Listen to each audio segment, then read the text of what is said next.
जाता है वो मेडिसिन है। ये 3x पोटेंसी में है, मैं आपको दिखा देता हूँ। ये मैंने बिल्कुल नया जो है डिब्बा मंगवाया है, बिल्कुल अभी इसको मैंने खोला है और ये इस तरह से इसकी पैकिंग आती है। आप देख सकते हैं कि इस तरह से ये टैबलेट्स होती हैं, आप देखिए इनको, ये इस तरह की टैबलेट होती हैं जो कि थायरॉइडिनम 3x की होती हैं, और इन टैबलेट्स का यूज़ किया जाता है होम्योपैथी में। ये 1 पौंड का डिब्बा कहलाता है। 1 पौंड होता है लगभग 450 ग्राम के आसपास, तो ये 450 ग्राम का डिब्बा होता है जो होम्योपैथी में थायरॉइडिनम के टैबलेट का आता है। थायरॉइडिनम टैबलेट के फॉर्म में ही रहती है, इसी फॉर्म में रहती है, आप इसको अच्छे से देख लें। ये 3x पोटेंसी है थायरॉइडिनम की। तो आज मैं आपसे इसी के बारे में बात करूंगा। तो सबसे पहले हम इसके मेंटल सिम्टम्स की बात करते हैं दोस्तों। तो जैसा कि मैंने आपको बताया कि हाइपोथायरॉइडिज्म के जो सिम्टम्स होते हैं वो सारे सिम्टम्स थायरॉइडिनम के केसेस में देखने को मिलते हैं।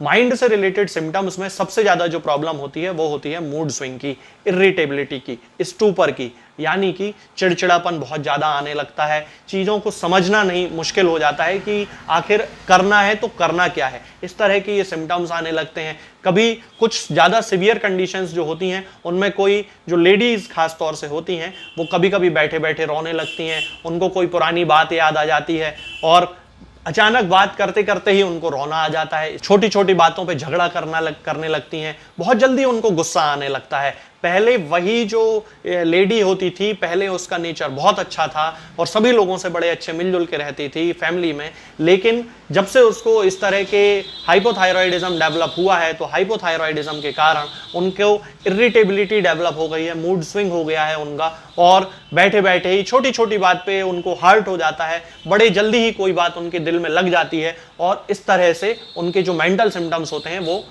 थायरॉइडिनम के जो केसेस होते हैं उनमें देखे जाते हैं। यदि हम इसके हेड के सिम्टम्स की बात करते हैं तो हेड में यानी कि सिर में इसको कंटिन्यूअसली कॉन्स्ट्रिक्शन की फीलिंग होती है, हैवीनेस की फीलिंग होती है। ऐसा लगता है जैसे कि पेशेंट के सिर को किसी ने कंटिन्यूअसली पकड़ के रखा हुआ है, दबा के रखा हुआ है। आंखों में बहुत ही ज्यादा हैवीनेस हो जाती है और कंटिन्यूअस फ्रंटल हेडेक की शिकायत होती है। इस हिस्से में उनको बड़ा ही सिरदर्द उनको पूरे टाइम बना रहता है, हल्का हल्का भी हो सकता है, कभी एकदम से बहुत ज्यादा तेज सिरदर्द भी हो सकता है। इसके अलावा चेहरे की यदि हम बात करते हैं तो चेहरे में, जैसा मैंने अभी आपको बताया था कि हाइपोथायरॉइडिज्म का जो मेन सिम्टम होता है जिसमें कि पफीनेस आती है चेहरे में, वो पफीनेस आने लगती है, चेहरे में फूला हुआ सा चेहरा उनको दिखने लगता है, आंखों में दर्द उनको बड़ा होने लगता है, आंखें उनकी प्रोमिनेंट होने लगती हैं, आईबॉल्स जो हैं वो प्रोमिनेंट होने लगती हैं उनकी। इसके साथ ही फ्लशेस ऑफ हीट के कारण चेहरे से बहुत ज्यादा गर्मी का सेंसेशन उनको होता है, पसीना बहुत ज्यादा चेहरे से आता है, सिर से बहुत ज्यादा पसीना उनको कभी कभी कुछ केसेस में आने लगता है। यदि हम इसके हार्ट के सिम्टम्स की बात करते हैं यानी कि दिल से संबंधित सिम्टम्स की जब हम बात करते हैं तो ये देखा जाता है कि इसका जो हार्ट होता है वो बड़ा ही वीक हो जाता है, बहुत कमजोर हो जाता है, पाल्पिटेशन की शिकायत होती है। पाल्पिटेशन का मतलब होता है कि शरीर में जब भी दिल जब धड़कता है तो पूरे शरीर में उसकी धड़कन को महसूस किया जा सकता है। इसके अलावा सीने में उनको बड़ी कॉन्स्ट्रिक्शन की शिकायत होती है, जैसे कि कॉन्स्ट्रिक्शन उनको हेड में महसूस होता है, जैसे कि जकड़ापन उनको हेड में महसूस होता है, ठीक वैसा ही जकड़न उनको सीने में फील होने लगती है। लेटते ही उनको पाल्पिटेशन की शिकायत होती है और लेटने से ऐसा लगता है जैसे उनका जो हार्ट में है वो टैकीकार्डिया डेवलप हो रहा है, यानी कि उनके जो हृदय की जो गति है वो एकदम से तेज हो रही है। गले की जब हम बात करते हैं तो हम ये देखते हैं कि गले में उनको एक ड्राइनेस डेवलप होने लगती है और उनके जो उनका जो गला होता है, खास तौर से लेफ्ट साइड, उनको एकदम से रॉ फीलिंग होती है, यानी अंदर से ऐसा खुरदुरा सा उनको महसूस होता है और इसके साथ साथ ही उनको गले में भी कॉन्स्ट्रिक्शन की फीलिंग होती है। तो ये जो सारे सिम्टम्स होते हैं ये थायरॉइडिनम के पेशेंट्स में देखे जाते हैं और उनको जोड़ों में और हाथ पैर में बहुत ही ज्यादा तकलीफ होती है, दर्द की शिकायत होती है। हाथ पैरों में उनको इडीमा आने लगता है, यानी कि पानी इनकी बॉडी में इकट्ठा होने लगता है, सूजन जिसको बोला जाता है वो सूजन आने लगती है।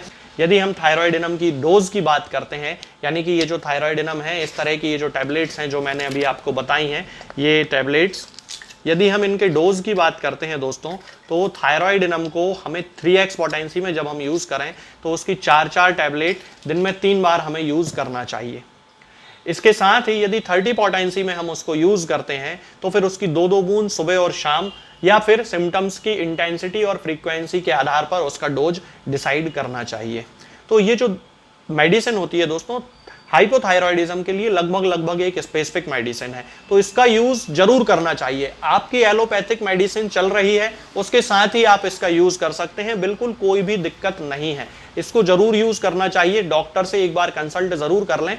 तो उसके आधार पे आप इसको शुरू कर सकते हैं। बस उसमें पोटेंसी डिसाइड करना है कि आपको 3x सूट करेगी कि 30 सूट करेगी कि 200 की 1M की 10M की LM, इस तरह से ये पोटेंसी को कौन सी पोटेंसी आपको सूट कर रही है, बस इतना ये जानकारी होना ज़रूरी है। उसके बाद थायराइडिनम आपको ज़रूर स्टार्ट करनी चाहिए, बिल्कुल सेफ मेडिसिन है। इसका बेनिफिट ये होगा कि आपकी बॉडी में जो एलोपैथिक मेडिसिन चल रही हैं उनके डोजेस धीरे धीरे कम होते जाएंगे, फिर धीरे धीरे वो बंद हो जाएगी। आपका हाइपोथायराइड जो चल रहा था वो नॉर्मल हो जाएगा, थायराइडिज्म आपको खत्म हो जाएगा, हाइपोथायराइडिज्म, और फिर आपको जीवन भर दवाई नहीं खाना पड़ेगी। तो इस तरह इस मेडिसिन का यूज हम होम्योपैथी में करते हैं, लेकिन इसके साथ साथ पेशेंट के सिम्टम से मैच करने वाली उसकी कॉन्स्टिट्यूशनल मेडिसिन का यूज करना भी बहुत ही ज्यादा जरूरी होता है। तो दोस्तों आज के लिए फिलहाल इतना ही। आगे के वीडियोस में मैं आपसे बात करूंगा कुछ नई बीमारियों के बारे में और उनकी होम्योपैथिक दवाओं के बारे में। तब तक के लिए जय हिंद, जय भारत।